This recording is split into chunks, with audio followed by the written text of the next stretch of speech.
Gözlerim qalay sen yolunda,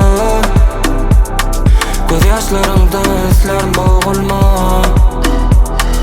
Bilsedim nem olacak sonundan, saklardım koyuvermen hiç açan seni. Yine de bu dünya alaya meni. Sen iysin ışıklamdan çıkın o henüz. Şehrin her bir çeti yatladı ya bana seni.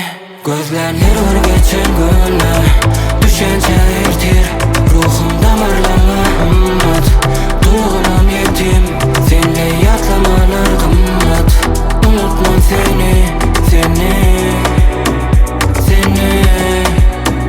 Gözlerler var geçen günler, düşünce ertir ruhum damarlarına umut. Duygularım yetim, seninle yatlamalar kımmet.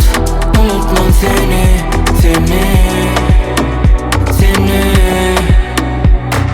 Ömür geçip gidiyor, gözlerini açıp yumyancan manisini eme. Eğer sevmeyecek olsam, yitirip tapmayacak olsam, seni tezden kul olsam olacakken geleceğimi boşaltma. Saklardım koyuvermen hiç aça seni.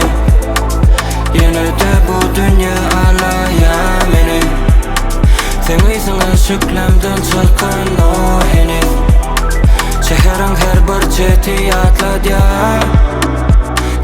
ya bana seni. Gözlerler var geçen günler, düşünce ertir ruhum damarlarına umut. Duygularım yetim, seninle yatlamalar kımmet.